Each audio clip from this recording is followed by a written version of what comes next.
Bienvenue à l'Intermédiaire, podcast d'échecs. Bonne écoute. Alors, bonjour et bienvenue à l'Intermédiaire, podcast d'échecs. Ici William Savard et aujourd'hui, j'ai la chance de recevoir un duo de feu. L'un est à la tête d'une initiative échiquienne nationale et l'autre en est le champion. C'est avec un grand plaisir que j'ai la chance de recevoir Kevin de Chessbar et le champion de Chessbar, Dino de Lyon.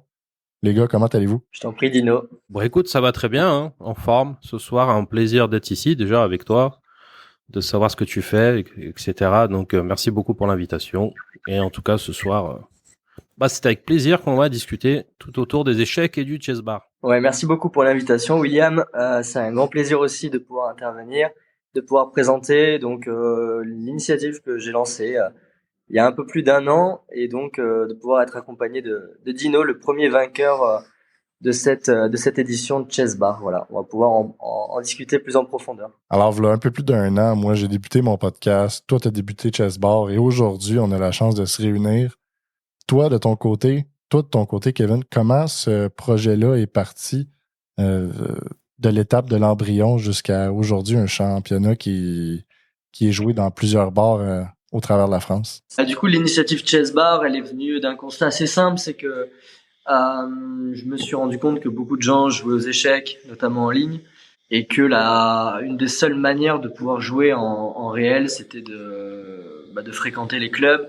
Sauf qu'il y a beaucoup de personnes qui sont pas encore prêtes pour franchir la porte d'un club. Et donc j'ai voulu juste proposer une espèce d'initiative d'alternative entre le club et les échecs en ligne. Donc je me suis dit voilà, on va proposer des échecs dans des bars. On va créer une compétition autour de ça. Et puis on va lancer ça de manière totalement gratuite pour les joueurs, pour qu'il y ait le plus de personnes possible, que ce soit le plus inclusif. Et voilà, on a démarré avec 3 échiquiers, 6 personnes. On était à la terrasse d'un café à Bordeaux. Et ensuite, c'est allé très vite. Voilà, il y a eu beaucoup de personnes qui nous ont rejoints. Et voilà comment c'est parti en fait de ce constat-là. Et l'effet boule de neige a commencé à se créer à partir de quel moment? Assez vite en fait. Ce que j'ai fait à Bordeaux, je me suis dit que je pouvais le dupliquer assez rapidement dans d'autres villes. Donc j'ai fait Rennes et Paris. Et puis là, avec vraiment les moyens du bord, j'avais un site assez simpliste, très peu de budget de communication et en fait des inscriptions qui ont afflué très rapidement. Il a fallu après ouvrir d'autres bars sur Bordeaux, même sur Paris aussi. À des créneaux assez différents, donc il y en avait pour la semaine, il y en avait pour les week-ends et voilà, et puis ensuite ça a continué, donc on a ouvert d'autres villes et on s'est pas arrêté depuis. Et comment tu as réussi à entrer en contact avec ces gens-là? De quelle façon que ces gens-là ont pu avoir eu vent de cet événement-là? Ouais, alors principalement au début c'était avec des posts sur des réseaux sociaux, sur des groupes spécialisés dans les échecs. Je contactais les clubs aussi qui relayaient un petit peu l'initiative. Certains le faisaient, d'autres un peu moins. Mais disons qu'aujourd'hui avec les réseaux sociaux ça va très vite. Voilà, il suffisait de quelques petits posts bien ciblés et en fait on touchait une grosse partie de joueurs. Je sais pas, Dino par exemple, toi tu as rejoint dès le début sur Lyon en janvier. Comment tu avais entendu parler de Chess Bar? Je crois, alors je sais plus exactement, mais je crois que c'était Facebook ou je sais pas, quelqu'un en a parlé, quelque chose comme ça sur les réseaux sociaux exactement. Et quand j'avais vu ça pour la première fois, j'avais trouvé ça génial déjà le concept. Et c'est pour ça que j'avais fait aussi une des vidéos sans même, je connaissais pas Kevin et j'en ai parlé, je veux dire gratuitement tout ça sur ma chaîne parce que je trouvais l'initiative géniale. Et de toute façon moi je fais tout pour promouvoir les échecs le plus possible et démocratiser. Et c'est ce que j'essaye de faire un maximum. Et je trouvais que c'était génial cette idée-là. Et de pouvoir jouer dans les bars. Bon, moi, je suis un joueur de club. Je joue depuis ado, l'âge de 13 ans, je joue en club. Mais de pouvoir jouer dans les bars. C'est vrai que si t'aimes bien aller en bar, boire un coup et en plus pouvoir jouer aux échecs, je trouvais que c'était super, quoi. Que ça fonctionnait bien tout ensemble. Et du coup, c'est comme ça que j'ai participé à l'aventure Chess Bar. On va dire de la première saison tout entière, quoi. Sur un an, quoi, je crois, à peu près. Dino, est-ce que tu pourrais nous parler un peu de l'aventure Chess Bar en tant que telle? Comment ça s'est déroulé pour toi? Ça a été quoi le procédé là, à partir de ton inscription jusqu'à ton couronnement? Écoute, quand j'avais commencé, je savais pas trop qu'est-ce qu'on gagnait, ça va arriver à quoi. C'est vrai qu'au début c'était bien, on gagne des points, fallait finir premier. Donc moi le bar, j'avais commencé un bar sur Lyon. C'est vrai qu'en semaine ça m'arrangeait pas du tout, comme en fait en gros j'habite à la périphérie de Lyon, dans l'ouest lyonnais on va dire, et aller dans Lyon dans les horaires 17-18 heures c'est la catastrophe. Quand même Lyon ça reste deuxième, troisième ville la plus grande, donc c'est pour ça que même Kevin je lui dis ouais vite faut reprendre un bar un week-end parce que c'est en semaine c'est très très dur. Et c'est vrai qu'il y a beaucoup de gens qui jouent dans les chess bars en général, qui habitent dans la ville même et qui se déplacent à pied, en transport, etc. Mais par contre, ceux qui habitent en dehors, c'est vrai que ça va moins les toucher, même s'ils ont envie. C'est vrai que ça limite un peu. Et du coup, j'ai commencé le chess bar et dans ma ville, je suis devenu à un moment un bar, je suis resté souvent, je suis devenu premier de ce bar. Une fois qu'on devient, il y a eu au moins entre 5 et 6 bars, je crois, à Lyon, à un moment. Et du coup, les deux meilleurs, je crois, de chaque bar, faut faire toute une saison et on essaye de définir un vainqueur. Et du coup, les deux meilleurs de chaque bar se réunissent dans un bar pour s'affronter, pour dire qui est le meilleur, pour participer à la finale nationale. En gros, c'est ça. Donc, Kevin, ça représente environ combien de bars Chess Bar pour cette année? Aujourd'hui, on comptabilise 37 bars partenaires, donc sur 10 villes. 10 villes incluant Montréal depuis peu, et 9 villes françaises. Donc 37 bars, voilà, donc il y a des tournois à peu près tous les jours. Je suis en train de regarder mon calendrier, mais oui, il y a des tournois tous les soirs. Un petit peu moins le week-end, effectivement, c'est plus concentré sur la semaine. Mais aujourd'hui, voilà, donc ça représente beaucoup de monde. Jusqu'à maintenant, les tournois, ils étaient plafonnés à 6 joueurs. Donc c'était des mini-tournois où on rencontrait en fait tous les adversaires. Donc 5 parties à effectuer en cadence rapide.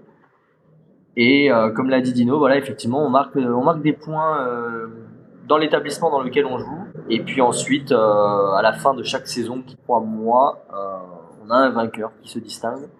Et c'est ce qui permet d'organiser après des mini-finales de ville, en fait. Le format des parties, c'est quoi exactement? Le format des parties, c'est 10 minutes KO pour la cadence. Donc, c'est des parties qui durent maximum 20 minutes. Et c'est un tournoi, donc toute ronde. Donc, on affronte, en fait, les 5 adversaires qui sont présents. Et les tournois ont lieu chaque semaine. Donc, voilà, il y a des tournois sur lesquels les 6 joueurs sont tout le temps à peu près les mêmes. Et puis des sessions sur lesquelles ça tourne un peu plus, voilà. Et jusqu'à maintenant, en fait, j'ouvrais des nouveaux créneaux de bar dès qu'il y avait un afflux de joueurs. Mais aujourd'hui, il va y avoir quelques petites nouveautés en fait pour l'année 2025 que je peux déjà annoncer dans ton podcast, puisqu'en fait, il y a une application qui va voir le jour et qui va permettre d'augmenter la capacité d'accueil des joueurs par bar.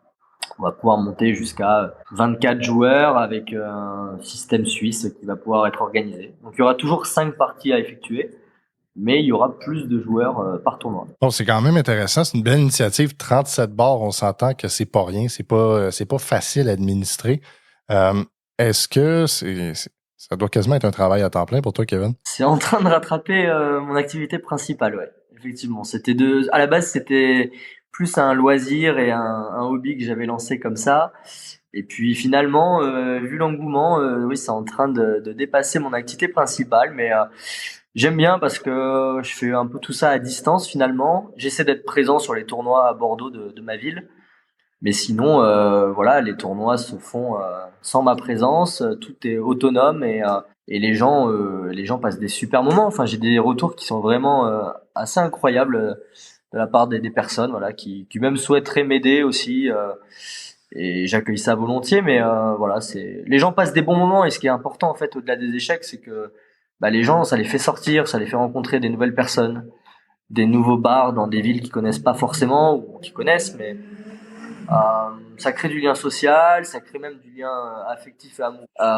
Voilà, les retours sont vraiment géniaux. Ça sent l'anecdote, ça sent le croustillant. Là. Est-ce que tu as quelque chose à nous raconter? Là? Ouais, non, je vais pas rentrer dans le détail, mais c'est vrai qu'il y a déjà eu des rencontres amoureuses qui se sont faites sur les tournois de chess bar, bien que la jante féminine soit pas très représentée dans le milieu des échecs.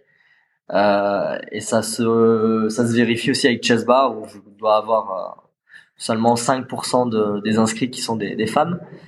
Mais voilà, donc ça c'est aussi quelque chose que j'essaie de travailler, d'avoir voilà, un peu plus de féminin, on va dire. Ce serait un objectif pour 2025 qui serait bien à atteindre. Effectivement, moi, la cause féminine dans le milieu des échecs, ça me tient énormément à cœur. Qu'est-ce que tu penses qu'il faudrait que tu fasses, toi, en tant que à la tête de Chessbar, là, pour attirer plus de femmes dans le milieu des échecs ou dans le milieu du sport? Ouais, c'est une bonne question. Peut-être à l'image de ce que on a fait avec Nella justement, j'en profite pour remercier de nous avoir mis en relation. Euh, Elle s'occupe finalement voilà de Chess Bar à Montréal. Je sais qu'elle est très impliquée aussi pour les échecs pour les femmes. Je crois qu'elle a monté un club dernièrement spécifiquement féminin. Je trouve que c'est des actions comme ça qui aident en fait à promouvoir les échecs pour les femmes, leur donner envie d'aller dans un club. C'est pas facile hein, déjà de franchir la porte d'un club, d'aller se mesurer aux échecs. Voilà, je me mets à la place d'une femme, je pense que c'est pas évident. Donc il y a ce genre d'initiative et puis à côté de ça, j'envisage là sur l'année 2025 de recruter au sein de Chess Bar une forte personnalité féminin. Euh, bon, c'est quasiment fait. Je vous le dévoilerai quand ce sera finalisé. Mais voilà, c'est une top streameuse mondiale qui va nous rejoindre et qui, je pense, va permettre d'aider à promouvoir les échecs auprès des femmes. C'est sûr qu'en ayant à la tête des icônes féminines des milieux des échecs ou du milieu d'Internet, du mainstream des échecs, ça va aider à attirer les jeunes femmes, les jeunes filles et les femmes dans le milieu des échecs. Alors que les hommes, c'est 50% de la population. Faut pas se fermer le dos, faut pas se fermer l'esprit à l'autre 50% de la population qui ne peuvent que contribuer dans le milieu des échecs. Dino, j'aimerais ça revenir à toi pour la compétition. Est-ce que la compétition a été féroce? Ça dépend dans quel sens. Alors féroce, alors ce que j'aime bien, c'est comme il disait Kevin, c'est vrai qu'il y a au-delà du fait de la compétition elle-même, d'où le principe, c'est vrai que les rencontres, on fait des belles rencontres, on peut se faire de nouveaux, on va dire, potes, avoir des amis, même sur le plan, on va dire aussi du travail, ou quelqu'un a un bar, un resto, il dit tiens, un jour passe dans mon restaurant, tu vois, ça m'est arrivé. Donc c'est vrai que c'est quand même une belle aventure et vraiment le côté le plus important déjà c'est le social quand même pour moi je mettrais toute cette aventure là ça sera la première chose bien sûr les échecs plus les boissons si on a bien sûr faut jouer aussi le jeu on va aller boire un coup on va dans un bar on va pas boire des cafés pendant le tournoi mais ce que je veux dire c'est que la compétition en elle-même ouais ça jouait quand même très sérieusement donc les gens ils étaient impliqués mais ce qui était bien c'était aussi en mode cool c'est vrai que la plupart moi quand je jouais on peut très bien boire une bière et jouer en même temps mais je le prends pas au sérieux je jouais sérieusement, mais pas à 100% comme une partie longue, par exemple. On n'est pas officiel. Au moins, ce qui est bien, c'est qu'on peut quand même parler pendant. Il y en a, ils pouvaient parler pendant la partie. Moi, ça me dérangeait pas, tu vois. Donc, il y avait aussi ce côté un peu convivial. Et du coup, c'est ça qui peut permettre peut-être d'attirer aussi, justement, la gente féminine, parce que ça peut faire peur. C'est vrai qu'une femme, quand elle passe, on va dire les portes d'un club, qui voit quasiment, qu'on va dire que des mecs, tous sérieux, machin, qui parlent à peine. C'est vrai qu'on a cette vision des échecs quand même. Très fermé, hein, c'est vrai. Maintenant, ça commence à... Oui. Le milieu des échecs est excessivement conservateur. On dirait que l'élite, là, c'est excessivement conservateur, puis ça tient aux valeurs traditionnelles que c'est en silence, des parties lentes, alors que les échecs, à la base de tout, là, ça reste un jeu là, au même titre que Serpent et Échelle. Là. Le but, c'est de s'amuser. C'est ça qu'on recherche. Voilà, exactement. Et j'aimais bien ce principe justement pour amener ces valeurs-là aussi, qu'on peut très bien jouer aux échecs, jouer sérieusement, s'amuser, discuter, faire des rencontres, boire un coup et mettre tout ça, ce beau cocktail qui donne, je pense, quelque chose de fantastique et que c'est pour ça que c'est une aventure magnifique et que ça m'a tout de suite plu. Après, la compétition en elle-même, ok, j'ai quand même joué sérieusement, j'ai quand même joué pour gagner, bien sûr, parce que je suis un compétiteur dans l'âme aussi, je joue aux échecs pas pour perdre, mais en mode plus cool. On va dire plus cool. Après, ça s'est bien passé parce que bon, voilà, si je suis arrivé là, j'ai quand même joué sérieux, mais c'est vrai que ça m'a permis. Si je suis là, c'est que j'ai gagné, mais c'est que je l'ai pris quand même au sérieux aussi, quoi. J'ai pas. Il est important de noter que sur la finale nationale qui regroupait du coup les 14 finalistes de toutes les villes, Dino a fait quand même un score de 7 sur 7. Et le niveau était quand même plutôt relevé pour une première édition. Je pense que ça va aller en s'augmentant, mais pour la première édition, il y avait quand même du très gros niveau et voilà, il fait le modeste, mais il a quand même été très costaud. Pour donner une idée, là, pour quantifier les niveaux? On parle, la finale des 14 finalistes, là, on parle d'un ratio Elo d'à peu près combien? Là? Alors, déjà sur les 14, grosso modo, il y avait 50% de... La moitié étaient des joueurs de club, donc avec des élos, et ça tournait quand même autour des 1009-2000. Je crois que Dino est plus élevé que ça, mais la moyenne, voilà, des joueurs de club. Mais il faut savoir que les joueurs qui sont... Les autres 50% restants qui n'étaient pas en club, c'est quand même des personnes voilà, qui jouent sur chess autour des 1008, 1009.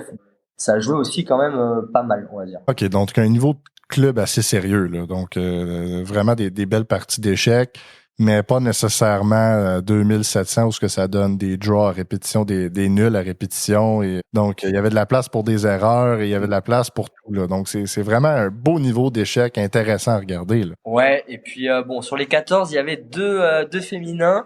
Donc le ratio était plus élevé que ce que ça représente sur les tournois hebdo.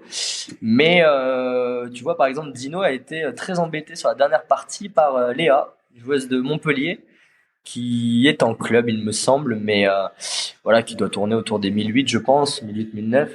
Et la partie, on l'a commenté en direct et tout, c'était très très intéressant. Ouais, comme il dit, ouais, c'est ça qui est super parce que les niveaux, des fois, c'est ce que je dis à certains. J'aime regarder le haut niveau, mais comme je dis à certains élèves ou d'autres que quand on peut regarder le niveau qui est un peu en dessous, que ça soit de 2000 à 2002, 2003, 2004, des fois, c'est plus intéressant, comme tu dis, que regarder des joueurs à 2006, 2007 pendant 5 heures, ils ont fait nul, c'est plat, il s'est rien passé, c'est égal tout le long. Là, au moins, c'est quand même, je trouve, même visuellement, je trouve que c'est plus sympa, c'est plus sportif, et des fois, c'est même mieux que du haut niveau, d'ailleurs. Vraiment, je veux dire, pour le spectacle, c'est vraiment bien. Ben, je suis entièrement d'accord avec toi parce que quand tu regardes des joueurs de ton niveau, tu peux comprendre les coups qu'ils font. Tu n'as pas besoin d'un expert, d'une analyse pour regarder tous ces coups-là. Puis là, il t'explique le coup. Et là, il t'explique la vision de ce coup-là. Alors que plus que tu descends en niveau, plus que les coups sont simples à expliquer, plus que le raisonnement est plus clair et grand public, on va dire ça comme ça. Ouais, c'est exactement ça, justement. Parce que des fois, c'est vrai qu'on en fait trop. C'est vrai que maintenant, les commentateurs, moi, j'ai un peu ce regret. Il y en a que quelques-uns qui le font quand on commente. Même les joueurs 2007 peuvent se tromper et tout. On le voit bien. Hein. Mais il y en a trop qui commentent encore avec toujours l'ordi à côté. T'auras beau avoir l'ordi, ils joueront jamais comme un ordi. Même on voit les joueurs à 2007, ils se trompent, ils peuvent jouer aussi simple. Hein, mais le fait de commenter toujours avec des lignes d'ordi, ah oui, ça, ouais, égal plus, ouais, ça, 0,10, 0,12. Mais franchement, même eux, quand ils sont assis, jamais ils vont faire 10 coups d'ordi, quoi. C'est jamais vu. Même Carlsen ne fait pas 10 coups d'ordi tout le temps, ça n'existe pas. Et c'est un peu ça qui est un peu dommage. Et je trouve que de commenter comme a fait Stouff, qui je sais que Stouff, quand il a commenté, il prône justement ce côté-là, et d'autres d'ailleurs, hein. Apprendre les échecs en 24 heures, etc. Il y a des grands maîtres qui aiment bien commenter, et même eux, quand ils commentent, peuvent faire des erreurs, mais au moins c'est humain, et je trouve que ça attire aussi plus de monde se dire, ah ouais, en fait, les échecs, c'est un analyste, tu utilises qu'un ordi. Bon, franchement, si c'est ça, j'ai plus envie de jouer, quoi. Exactement. Voilà, et je trouve que c'est beaucoup plus sympa, et même les commentateurs, de faire l'effort, on se trompe tous, mais quelqu'un qui est plus fort va ramener quand même plus de savoir, on va dire, mais qui reste à la portée de tout le monde. Voilà, en gros. Donc moi, je pousse tout le monde à analyser le maximum, mais sans ordinateur, quoi. C'était le coup de gueule de Dino. Et je te rejoins complètement. Ouais. Ben, je suis entièrement d'accord parce que, c'est conseillé justement d'analyser ces parties sans regarder l'évaluation de l'ordinateur parce qu'après ça, ça peut t'amener, ça te pousse un peu plus loin, ça te permet de comprendre où est-ce que tu as perdu, qu'est-ce que tu aurais pu faire. Tu penses que c'est à partir de quel moment que ta partie s'est mis à bien aller ou s'est mis à moins bien aller, justement. Là, après ça, tu regardes avec l'ordinateur, puis l'ordinateur va te dire c'est à tel moment que ça s'est mis à moins bien aller, mais humainement, c'était impossible à comprendre. Ou OK, là, je l'ai vu, c'était quoi mon erreur?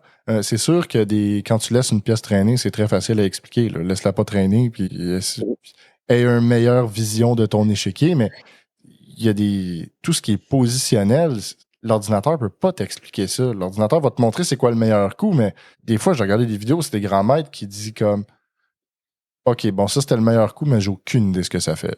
Aucune idée de ce que ça fait, ce coup-là. C'est pas des coups qui sont humains. Ouais, exactement, c'est ça. Ouais.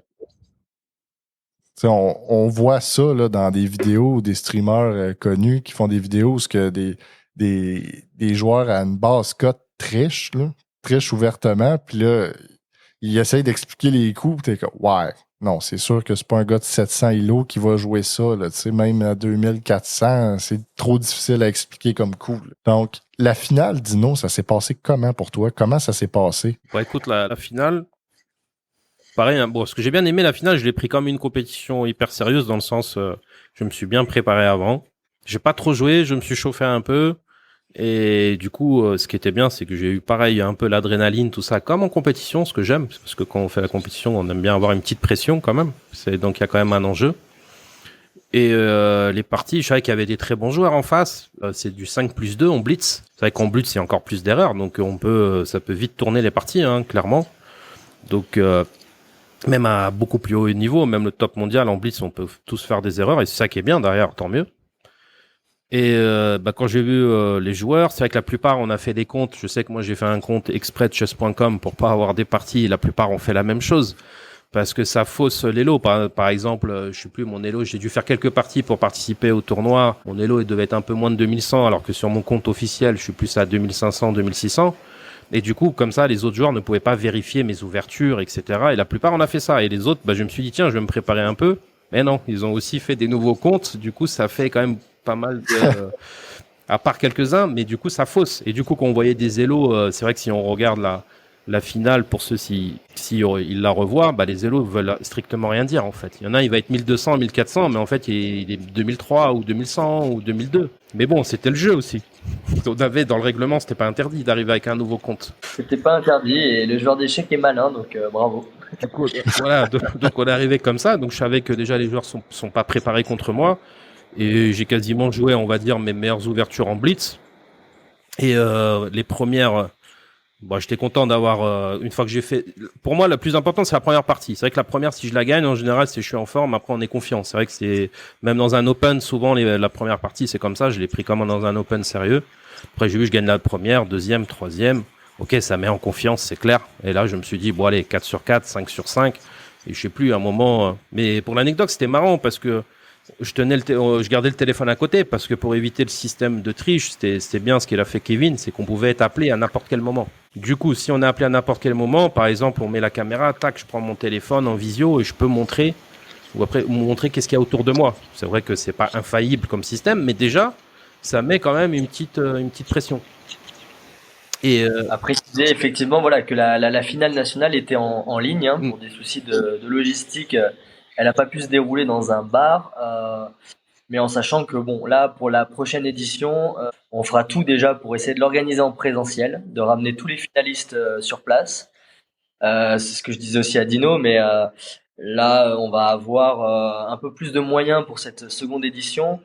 Et ce que j'aimerais vouloir faire, et enfin je pense pouvoir faire, ce serait de récompenser le vainqueur final avec un très joli chèque. Je vous dévoilerai le montant en temps voulu, mais c'est vrai que j'aimerais bien que le vainqueur final, comme Dino a été, soit bien récompensé. Là aujourd'hui Dino a eu des jolis cadeaux, mais j'aimerais bien un joli chèque aussi pour la seconde édition. C'est vrai que ça motive plus, et c'est vrai que il y a que la finale qui s'est jouée sur Internet, donc du coup c'est vrai que pour la première édition.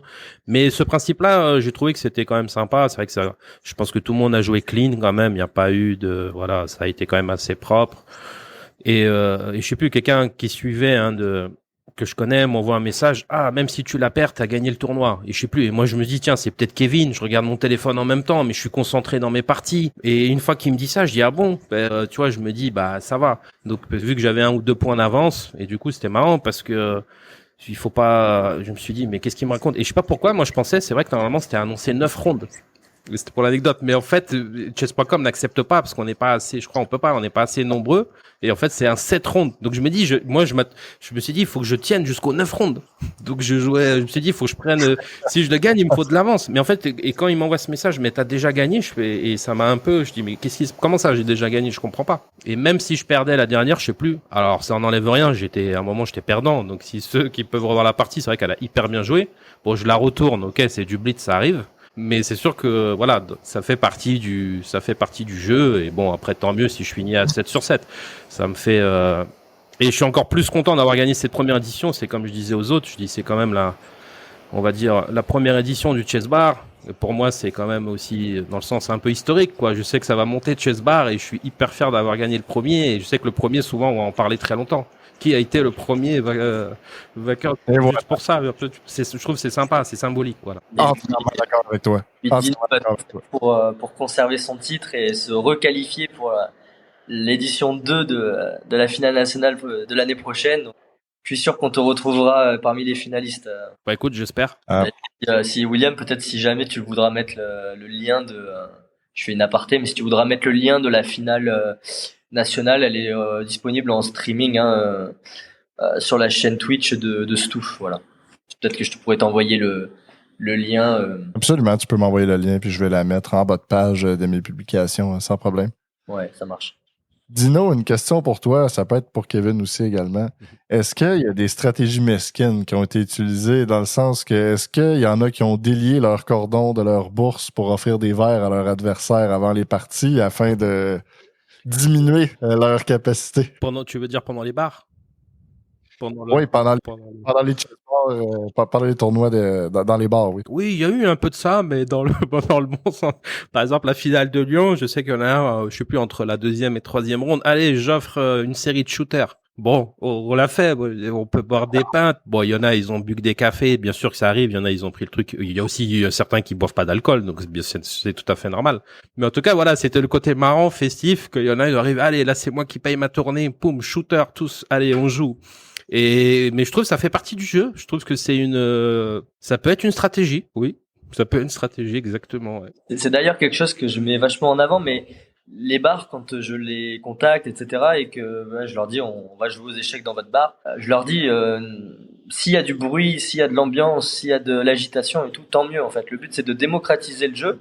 Alors il faut pas qu'il y ait un concert de hard metal, hein, c'est sûr, mais voilà, j'aime bien que les joueurs soient immergés en fait dans le bar, que les gens voient ça aussi parce que ça attire vachement la curiosité des gens, même ceux qui savent pas jouer, mais de voir des joueurs voilà en train de faire une game d'échecs, ben ça attire l'œil en fait. Et du coup, j'aime bien ce côté de jouer, mais avec l'ambiance du bar à côté, quoi. Quand je suis allé au tournoi des candidats à Toronto, quand j'ai couvert cet événement-là, je suis rentré dans le Toronto Chess Bar, Toronto Chess Pub, pardonnez-moi, et je suis rentré, ça a l'air d'une très petite place. J'attendais quelqu'un qui venait me rejoindre, tout ça. Puis là, je me suis assis avec mon échiquier, tout ça, et j'attendais que le monde arrive.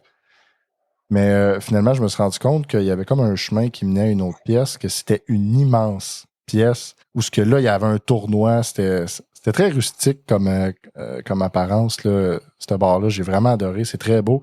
T'avais 200 joueurs d'échecs dans la place. Tu sais, t'avais plein de joueurs. T'avais eu Gotham Chess, t'avais des grands maîtres Ariane Tari, t'avais le grand maître Sean-Rodrigue Lemieux du Québec, t'avais plein de joueurs. T'as eu Gotham Chess, t'as eu Nemo aussi, qui est une streameuse. Nemo, je mélange peut-être son nom, là, je sais pas si je le prononce très bien. Là. Nemo, oui. Nemo, ouais, c'est ça, qui était très connu, qui streamait en même temps. T'avais un tournoi de Blitz qui se déroulait, ça buvait, ça festoyait. Honnêtement, là, des soirées comme ça, là, c'est rare que j'en ai eu des aussi plaisantes. Là. Puis c'est pas nécessairement à cause des joueurs titrés. Là, j'ai eu du fun avec des personnes que je connaissais pas puis que j'ai pas reparlé depuis ce moment-là, mais je les salue. J'ai tellement eu de plaisir avec eux autres. Là. Ça a été des belles soirées d'échecs là, incroyables. Là. Alors, c'est pour ça que l'initiative de Chess Bar, là, qu'elle soit festive, là, moi, j'applaudis ça. Là. Je suis vraiment là, content. Là. C'est gentil, William, mais je te rejoins vraiment là sur cette analyse. C'est que effectivement, ça crée des liens très forts. Les gens passent des très bonnes soirées. Et puis, voilà. Donc, bon, j'ai pour ambition de développer ça un petit peu partout. Mais notamment au Québec aussi, toutes les zones un peu francophones pour l'instant. Ça va être mon objectif. De développer ça dans toutes les parties francophones. Voilà, mais j'ai pas mal de choses qui vont arriver là courant 2025 qui vont être vraiment sympas. Le but maintenant que j'ai une forte communauté de joueurs d'échecs, le but ça va être de leur proposer la meilleure expérience possible. Donc la technologie va m'aider aussi à ça. Et puis on va essayer de trouver vraiment les meilleurs formats voilà, pour que les gens prennent encore plus le kiff quand ils participent, quoi. Entièrement d'accord avec toi. C'est si ça peut grossir, ça ne peut que rendre le tout plus agréable. Totalement. Dino, tu as une chaîne YouTube, toi. Quel genre de contenu que tu publies sur cette chaîne YouTube-là? Alors ouais, exactement, ouais, j'ai ma chaîne YouTube qui s'appelle Dino Chess. Ça doit faire à peu près 3 ans. Donc je me suis lancé comme ça. C'était mon meilleur ami qui m'a dit essaye de... Il trouvait, comme je donne des cours d'échecs, vu que moi je vis de ça, je donne des cours. Mais du coup, il m'a dit, bon, essaye de faire, je te trouve assez pédagogue. Pourquoi pas essayer? Mais c'est pas du tout mon tempérament, en fait, de me montrer, de parler. Et on voit bien que sur les premières vidéos, avec un son un peu pourri, une image pas terrible, ça faisait très robot, quoi. C'est vrai que maintenant, les youtubeurs, on voit bien, comme des gros youtubeurs, tu parlais de Blitzstream, ça peut être Julien Song, Joachim Muhammad, ils ont quand même une aisance déjà, dès les premières vidéos. Bon, après, ils sont aussi plus jeunes. Moi, je suis la génération qui a fait ado le PC, mais c'est pas comme maintenant, les jeunes à 8 ans, on dirait qu'ils peuvent streamer déjà à 8 ans et ils peuvent mieux streamer que moi je stream, tu vois. C'est incroyable, tu vois, c'est trop même. Tu vois, c'est marrant, quoi. Et c'est vrai que, ma chaîne, c'est plus du contenu, moi, c'est vraiment un fond pédagogique. Je mise pas, moi, je mets vraiment un point d'honneur. Par exemple, déjà, j'aime pas être vulgaire, dire de gros mots. Pour moi, ça, c'est vraiment le point numéro 1. C'est très important. Après que certains démocratisent, ils font ce qu'ils veulent. Blitzstream, tu vois, c'est un peu plus trash et tout. Moi, j'aime pas. Il faut que ça soit, tu vois, pas vulgaire, dans le respect. Je pense que je touche pas la meilleure, le même public, ça c'est clair. Ma tranche d'âge, de toute façon, je le vois sur YouTube, c'est quand même un peu plus 35 jusqu'à 70 ans même, tu vois, on va dire à peu près. Je touche beaucoup moins les jeunes, on va dire les jeunes ados, ceux qui ont la vingtaine, par rapport à ma façon de parler et ce que je veux transmettre. Donc du coup, je suis pas là à humilier ou quoi, ou bon, etc. Donc moi, c'est vraiment ça, c'est le côté pédagogique. Mais vraiment, je veux vraiment rendre les échecs faciles. C'est ça que je veux dire. Je veux que ça paraisse simple et que les gens se disent pas, tiens, je vais me lancer dans les échecs, c'est trop compliqué, je vais jamais apprendre. Ça, c'est souvent ce qui ressort. Et de ce que je vois dans les commentaires, c'est plus ou moins j'y arrive. Hein. Après, je dis pas que j'y arrive tout le temps, mais voilà, c'est que quelqu'un qui regarde, j'aimerais bien me mettre aux échecs, ça paraît pas si compliqué, tout le monde peut jouer. En tout cas, c'est le message, vraiment le premier message que je veux transmettre à travers mes vidéos. En gros, voilà, c'est ça. C'est vraiment intéressant. C'est vraiment intéressant. Je trouve que, premièrement, au niveau de la vulgarité, moi, j'ai la même opinion.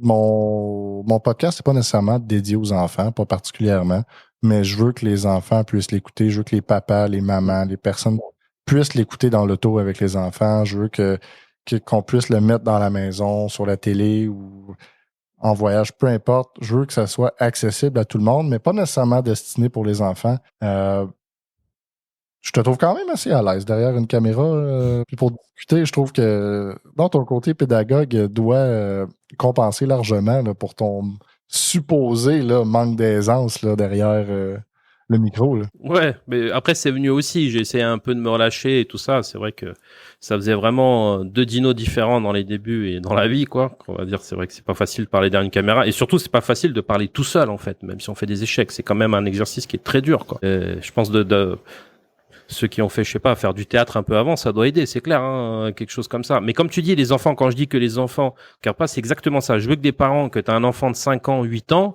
peuvent dire, tiens, je mets une vidéo de Dino Chess, tu vas apprendre des échecs, mais au moins, tu vas pas avoir un truc bizarre, il va pas apprendre, comment dire, un français vulgaire, etc., etc. Et je trouve que c'est important. C'est vrai que les jeunes, de plus en plus, maintenant, bon, on va pas faire de la politique, mais c'est vrai qu'on perd un peu, ça s'écrit en texto, c'est abrégé, ça fait, tu vois, on perd un peu de ce beau français, de cette littérature, tout ça, ça parle de moins en moins bien, quoi, en tout cas. Ça, c'est sûr. Ouais.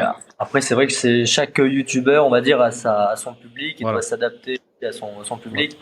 Et toi, effectivement, voilà, c'est peut-être une tranche d'âge peut-être plus élevée. C'est sûr que quand tu regardes sur TikTok et tout, qui s'adresse à des pré-ados ou 18 ans, c'est vrai que c'est un autre format. Simplement, il s'adapte aussi à la jeunesse actuelle et c'est aussi représentatif de la jeunesse en fait d'aujourd'hui. Et ouais, c'est exactement ça. Et moi, je trouve ça un peu, voilà, dommage, quoi. Dommage. Mais bon, c'est comme ça. C'est la société actuelle qui est comme ça. Clairement. Mais en tout cas, ouais, j'encourage à aller voir les vidéos de Dino parce que voilà, elles sont, comme il l'a expliqué, elles sont assez simples, mais c'est pas facile finalement de faire simple dans les échecs. Et donc ça paraît simple, mais voilà, ça permet, on va dire, à des gens qui veulent mettre un premier pied dans les échecs de s'y mettre facilement, sans trop de problématiques. Et voilà. Et puis donc, effectivement, il a fait aussi des vidéos sur Chess Bar à sa propre initiative d'ailleurs. Et je trouvais que les formats étaient super sympas. Voilà. Donc, j'encourage les gens. Je sais pas s'il y aura un lien, William, mais allez voir les vidéos de Dino. Elles sont super bien. C'est sûr et certain qu'il va y avoir un lien. Là, comptez sur moi, il va y avoir un lien. Ton contenu échiquéen, comment tu le présentes? C'est quel type de contenu? Probablement de l'apprentissage également, mais comment tu subdivises ton contenu? Bon, déjà, merci Kevin pour ce qu'il a dit, déjà, c'est sympa. Et bah, écoute, moi, je fais plus, après, je fais un petit peu, je peux très bien faire du speedrun, je commence très bas, là, c'est ce que je suis en train de faire en ce moment, où j'ai commencé vraiment bas sur chess.com, après, je voulais un peu aussi me différencier, mais bon, c'est pas facile, c'est vrai que maintenant, on est de plus en plus de youtubeurs, tu vas rien inventer dans les échecs, hein, ça, c'est clair. Parce que tu peux pas tout le temps faire des trucs différents et je suis pas là pour faire du buzz. Mais j'essaye de, par exemple, ça peut être un truc tout basique, c'est respecter les principes de base, expliquer pourquoi, mais très simplement, j'essaye de le faire le plus possible, comme je disais. Et aussi le calcul. Des fois, je vais m'efforcer de dire, bon, je calcule pas plus d'un coup ou deux, maximum. Ça veut dire, j'ai un niveau de calcul, je suis débutant, j'essaie de me mettre dans la peau de quelqu'un, on va dire, qui commence les échecs, par exemple, et qui évolue. Et plus mes speedruns montent, on va dire, plus je vais jouer des joueurs plus forts, plus je vais augmenter mon niveau aussi. Et j'essaye que ça soit de plus en plus comme ça. J'ai déjà présenté comme je joue en compétition, mes parties longues où là c'est pas le même public parce que pour la compréhension, ça va être plus des joueurs à 1900, 2000 voire plus. C'est vrai que ça va moins tirer les gens, on va dire, qui sont 800 ou 1000 élos. Ça c'est clair. Mais j'essaye de faire, ça reste dans ce thème de vidéo. Je fais pas vraiment de vlog, de choses comme ça. Ça reste j'essaie de rester purement pédagogique, quoi. Mais surtout, ce que j'essaie de faire, c'est que ça me corresponde et me faire plaisir et retransmettre ma passion. Pour moi, c'est ça le plus important, quoi. Je suis entièrement d'accord avec toi. Je pense que tous les trois, c'est pas mal ça notre objectif. Puis le milieu des échecs là, sur Internet, là, honnêtement, tout le monde a sa place. Il n'y a pas un roi de la montagne où on tente de le détrôner. Là. On est vraiment tous là, on est tous ensemble. Puis moi, je fais juste collaborer avec tous les intervenants du milieu des échecs de partout. Honnêtement, là, la communauté échiquienne, je trouve que c'est une super belle communauté remplie de plein de gens bien intentionnés. Pour de vrai, là, moi, je suis vraiment satisfait de notre communauté. Ouais, je suis d'accord. C'est quand même une communauté qui est très large au sens où voilà, je le vois vraiment avec les personnes qui ont rejoint Chess Bar. Le seul point commun qu'ils ont, c'est la passion des échecs, mais sinon, ils viennent de vraiment tous les bords différents. Il y a de tout, il y a de tous les âges. On peut voir c'est quand même un des seuls. Je vais employer le mot sport, mais pour moi, c'est un sport, mais c'est un des seuls sports où voilà, où des enfants de haut comme trois pommes peuvent mettre une raclée à un adulte. Et enfin, je trouve que ce jeu est assez extraordinaire. Et c'est bien qu'aujourd'hui, il soit démocratisé à ce point. Je trouve ça vraiment très très bien. Ouais, ça c'est exactement ça. Comme tu disais aussi, William, pour moi c'est ça, c'est que on n'a pas à avoir de jalousie entre youtubeurs. Pour moi, je l'ai toujours dit, même ça fait un moment. Plus il y a de youtubeurs, mieux c'est, et plus ça démocratise les échecs, tout simplement. En fait. Bien sûr, il y en a, ils feront plus de vues que d'autres parce qu'ils vont toucher certains, mais ça c'est pas grave. Tant mieux pour eux, au contraire, tant mieux celui-là qui fait plus de. Donc plus on fait ça, plus on développe, plus il y aura de monde dans les échecs et tout le monde y gagne en fait. On est tous gagnants. De toute façon, il y a tellement de monde. Et je trouve que c'est pas encore assez. Limite, il en faudrait encore plus, mais en tout cas, ça se démocratise quand même bien. Mais on a encore du boulot et je sais qu'on peut encore en faire toujours plus. En tout cas, c'est clair. Si vous regardez le replay de la finale nationale, il y avait donc on a streamé en direct avec Stouff. Je passe le bonjour d'ailleurs. Et on avait comme intervenant, je sais pas si Dino t'a revu, mais il y a Jean-Baptiste Mulon, donc c'est le vice-président de la Fédération française d'échecs en France, qui est intervenu et qui, voilà, on parlait un peu des échecs au sens large. Et pour lui, il a insisté sur le fait que oui, il y a une augmentation du nombre de licenciés dans les clubs et tout, mais il tire pas la couverture que pour lui. C'est-à-dire qu'en fait, il est conscient que les youtubeurs jouent un rôle énorme en fait pour démocratiser les échecs, et il affirmait voilà que les youtubeurs, effectivement, il y a la place pour en avoir d'autres, et surtout c'est quelque chose qui a de l'avenir en fait. C'est un bon point que tu amènes. Il y a deux choses que j'aimerais qu'on parle. J'aimerais qu'on recule un petit peu où tu as parlé que les échecs, c'est un sport. Je le sais qu'en France, ça a été considéré depuis 2001 ou 2003, je ne m'en rappelle plus, par la Fédération française là, comme un sport. Ça a été bel et bien reconnu comme un sport. Au Québec, ce n'est pas le cas. Vous, j'aimerais savoir ce que vous en pensez. Ce que vous en pensez. Je t'en prie, Dino. Ok, merci. Écoute, moi, je trouve que le fait que ça devienne un sport et que justement que ça soit officiellement un sport, ça peut apporter que du plus, en fait. Parce qu'il y a d'autres organismes qui rentrent en compte, du coup, par rapport à la Fédération française des échecs, et du coup on est plus pris au sérieux, dans le sens il peut très bien y avoir, je pense que ça se discute, par exemple les échecs au JO, ça serait beau de voir des échecs au JO dans un format, bien sûr pas de partie longue pendant 6 heures, 7 heures, ça va être ennuyeux, mais pourquoi pas du blitz au JO, ça peut être très bien, ça permet de démocratiser plus. Ça permet aussi le fait que ça soit un sport. C'est comme il y a eu, moi je donne aussi des cours dans les, dans les écoles primaires. Il y a aussi le classe échec. C'est vrai que classe échec, ce qu'on a en France, c'est magnifique. C'est les écoles primaires appellent quelqu'un qui a, on va dire, qui a un diplôme fédéral. Moi j'ai le diplôme fédéral des échecs par rapport à la Fédération française des échecs. L'école appelle un intervenant. Du coup, il leur donne un grand échiquier mural avec par exemple 10 ou 12, je sais plus, petits échiquiers. Et même dans les écoles primaires, les instituts, on va dire les profs, peuvent faire des échecs dans les écoles. Mais tout ça fait qu'on est pris de plus en plus au sérieux. Donc plus on a ce genre de choses qui arrivent, pour moi c'est hyper bénéfique que ça soit sport. En même temps, oui, c'est un sport parce qu'on voit bien que certains ils peuvent perdre plusieurs litres de kilos pendant une partie longue, hein, et que c'est hyper, on dirait pas que hyper stressant d'ailleurs, et que ça a du sens que ça soit un sport. Il y en a, c'est sûr, ils vont pas le voir comme un sport, mais ok, mais je trouve que c'est une très bonne chose que ce soit un sport. Moi, je suis d'accord à 80-90% avec toi, Dino. Je vais être honnête. Le fait que ce soit considéré comme un sport, moi, je suis 100% d'accord. C'est sans équivoque pour moi. La raison est telle que si on est considéré comme un sport, c'est qu'on peut avoir une fédération sportive, on a accès à plus de subventions, ça peut populariser le jeu, c'est très bien. Oui, c'est très épuisant, les échecs. D'un autre côté, je veux pas que ce soit considéré comme un sport pour, les Jeux olympiques. Je trouve que les Olympiades, c'est un très bel événement. Puis voir la FIDE puis le Comité international olympique s'obstiner pour voir qui... pour voir les intérêts de qui vont être mis de l'avant dans ça. Est-ce que c'est nous rendre service? J'en ai aucune idée. Et je veux pas nécessairement que mes enfants aient une période de sport à l'école que ce soit consacré pour les échecs. T'sais, j'aimerais ça qu'ils bougent vraiment, que ce soit l'éducation physique, jouer aux échecs, c'est vraiment pas ce que j'ai en tête.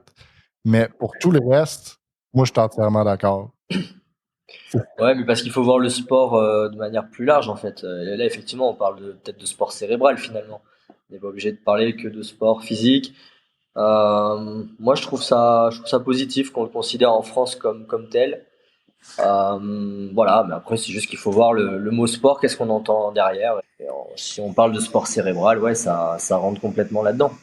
Complètement là-dedans. Ouais, et pour rebondir, ouais, William, ouais, je vois parce que moi-même qui ai fait du sport depuis tout petit, je comprends. Si quitte à choisir que échec, mais c'est vrai qu'à l'école en général où j'interviens, pour remettre entre parenthèses, c'est vrai que c'est important de faire de l'activité physique. Et pour moi, ceux qui font des échecs, je conseille toujours, hein, même à mes élèves qu'ils ont 40, 50, 60 ans, peu importe, faut bien sûr faire du sport à côté et ça aide. Hein. C'est vrai que maintenant, je trouve qu'à un certain niveau, quand même, les échecs, si on fait du sport à côté, je suis persuadé, on jouera mieux aux échecs. Il faut se Ouais, et puis l'inverse aussi, c'est hyper complémentaire. On le voit aujourd'hui avec les sportifs qui, à côté de leurs entraînements, en fait, se mettent aux échecs. Il y a des coachs qui leur mettent, voilà, les échecs. On le voit avec les frères Lebrun au ping-pong.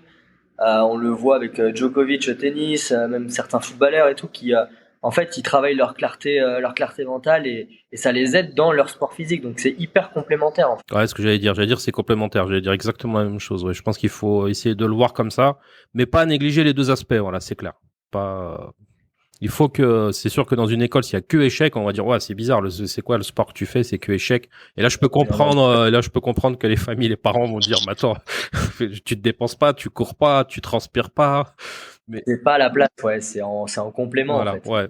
Exactement. C'était plus qu'un bémol, plus qu'être mitigé là, réellement. Mais c'est là qu'on voit que mon podcast, c'est vraiment pas un podcast qui est conçu pour être sensationnaliste parce que trois gars qui font un débat, qui sont d'accord sur le même sujet, c'est sûr que ça défrayerait pas la presse. Là. On s'entend que c'est pas... On est loin du sensationnalisme. Trois gars qui ont la même vision, qui discutent de la même chose, Je suis content quand même qu'on ait la même vision, c'est positif. Et une question que j'ai également, c'est... Oh, je m'excuse, je t'ai coupé. OK. Euh, une question que j'ai, t'as parlé, Kevin, que le vice-président c'est le vice-président de la Fédération française des échecs, qui est très au courant que les YouTubers, ce n'est que bon pour les échecs. Nous, au Québec, notre fédération québécoise manque peut-être un peu de dynamisme à ce niveau-là, mais vous, est-ce qu'ils s'en servent comme alliés? Est-ce qu'ils sont utilisés ou sont seulement contents qu'ils soient là et ils trouvent ça bénéfique? Non, ils ont juste un œil en fait sur ce qui se passe autour de ça. Je vais prendre mon initiative de chess bar. Voilà, quand je leur ai présenté, bon, ils étaient très contents, ils m'ont félicité, ils m'ont encouragé pour que je persévère là-dedans. Mais ils n'ont pas un rôle d'acteur en fait. Voilà, ils encouragent les gens à populariser les échecs. Évidemment que pour eux c'est bénéfique puisqu'ils le retrouvent après au niveau des licenciés. Là-dessus, je fais une petite parenthèse. Mais moi, sur Chess Bar, j'en ai envoyé plein. Enfin, pas moi directement, mais il y a des gens qui se sont d'abord inscrits à Chess Bar, qui ont goûté aux échecs en réel, over the board, et qui par la suite, du coup, ont pris goût et en fait ont franchi la porte d'un club. Mais c'est clairement un tremplin en fait pour les clubs. Donc voilà. Donc non, ils ont un rôle de. Ouais, ils voient ça d'un bon œil et puis ils encouragent évidemment. OK. Donc, on voit qu'il y a encore du progrès à faire. Là. Ils sont contents, ils sont très omniscients par rapport au monde de YouTube. Là. Donc, ouais, c'est difficile après pour eux de faire plus en fait. Enfin, peut-être qu'on peut faire plus, qu'on peut encourager et faire plus que ça, je sais pas. Mais je trouve ça déjà très bien qu'ils s'en rendent compte et qu'ils comprennent que la popularisation des échecs, elle se fait par divers moyens en fait. ben, les gars, merci énormément de m'avoir accordé de votre temps. C'était... Merci à toi. j'apprécie énormément. Avez-vous un petit mot de la fin là, avant qu'on se laisse? Pour un petit mot de la fin, voilà, j'encourage les gens à venir s'inscrire sur Chess Bar. Évidemment, si on est présent dans votre ville, donc ça vous pouvez retrouver ça sur notre site, sur notre page Instagram.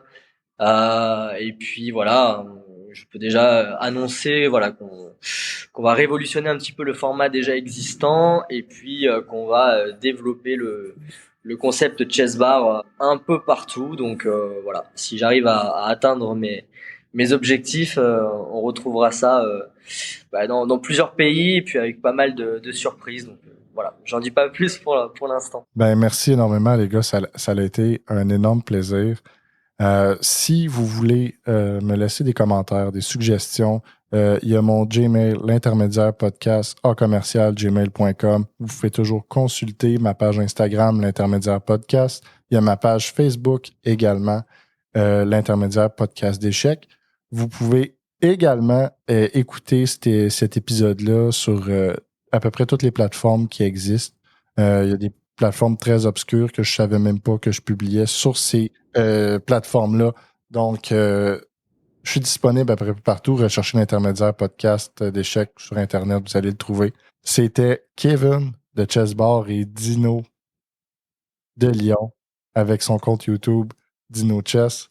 Sur ça, on se revoit dans un prochain épisode.